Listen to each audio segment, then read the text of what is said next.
Roll 21 and sound roll 1. Mark it. Thank you. The first thing Hopkins did after he got... He wasn't out of the frame, okay.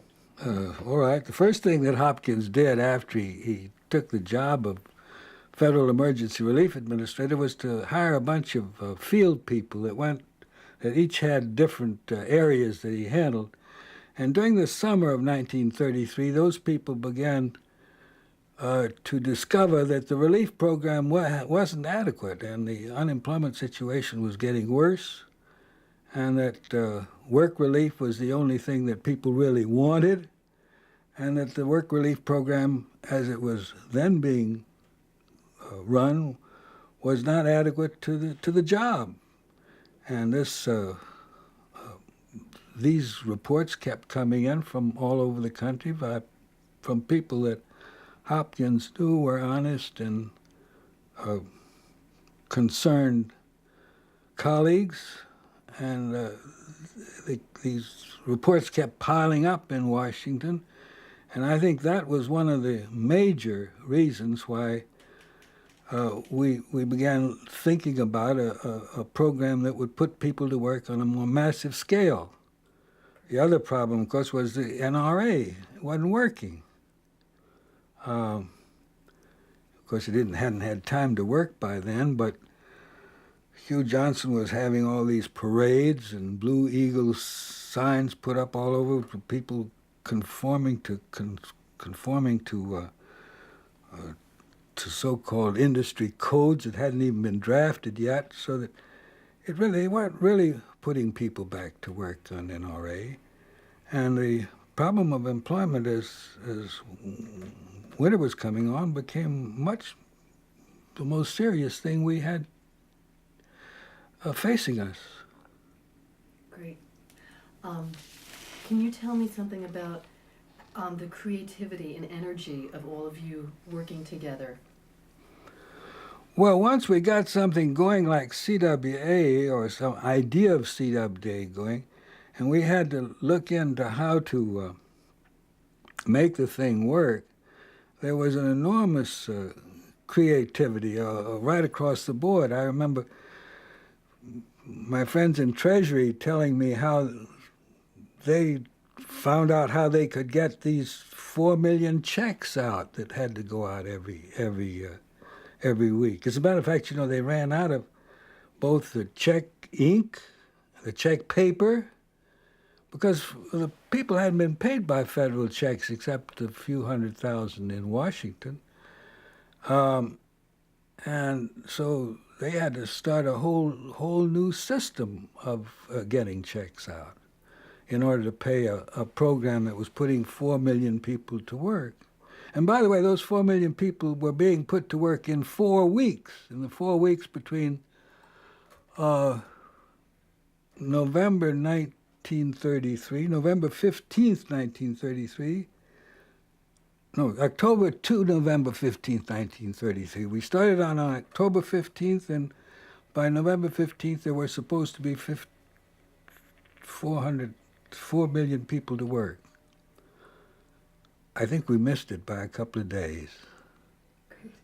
Great. But you didn't go down to Washington, D.C. starry-eyed, thinking that you were going to change the world. How did you go down there, and what changed? Oh, I think we went down to Washington because somebody offered me a job at Hopkins' outfit. It was Jake Baker, who was Hopkins' assistant for work relief, and I was the third employee in the work relief program.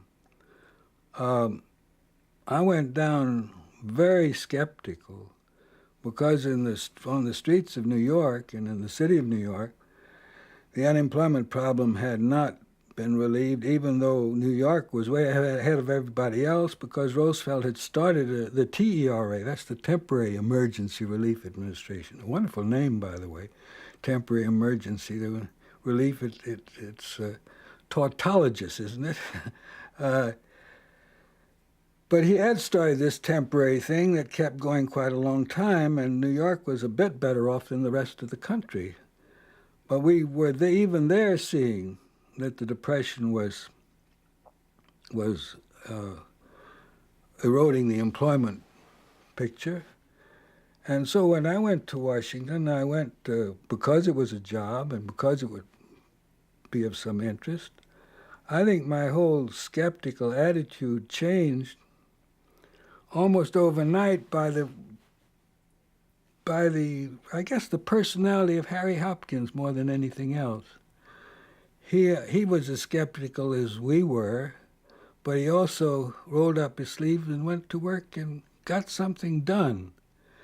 And he encouraged people to think about their jobs. He encouraged people like us to work. So that there was never any difference between work in the office and being away from the office. When we went to eat or to restaurants or go even taking our wives dancing that hot fall up on the roof of the Powhatan Hotel, very few people danced. They talked the whole time. We were talking about our jobs. Fortunately, I had a wife who was working and was interested in the talk more than the dancing, too. But other people's wives were often rather irritated by our system of never having any private lives. Great. How did you feel when they phased out the CWA? Oh, when CWA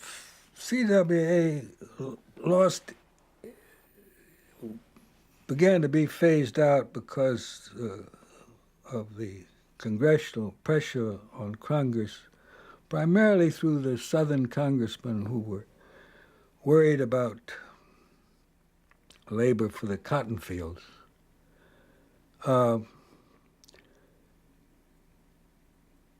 It broke my heart, broke most of our hearts who were working in the field, because we felt that program had been the most extraordinary program that had been conceived of in the New Deal.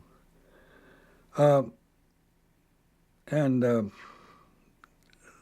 problem of all these people who had come on board, and we're not only talking about the 4 million plus that we employed, but their families, the problem what they would face was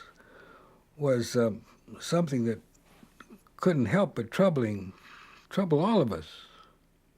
And I thought it was a disaster when CWA was closed out.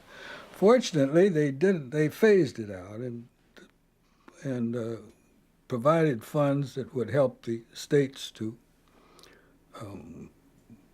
take care of some of the cases. What about charges of corruption?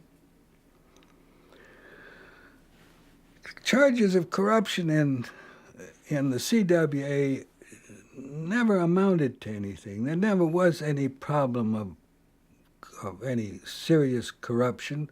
There were charges of politics, or charges of putting people on the roll for political reasons, or adding to roles for political reasons, but there never were any charges or substantiated charges of any serious corruption. Partly it was done so fast and so furiously, there wasn't any time for corruption.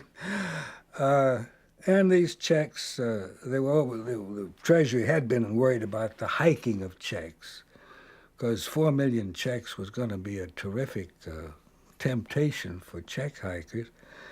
But they solved that problem by having all the checks read not good for more than $25, and the amount of the check to someone who was properly owed more than $25 would be $25, and a second check to cover the rest of his salary would be added to it.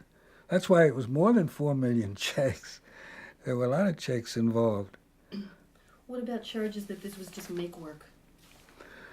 Well, the work that being done on CWA, I think the greatest handicap of the program was the fact that there was no lead time for planning projects, and only those places that had some either very imaginative management in city managers or mayors or local politicians, or had a town plan or a city plan that they could bring up to date. For instance, I think Cincinnati was said to have done the first 10 years of its 20-year plan during the few months of CWA, because they did have curbings or sewers or something that they wanted built.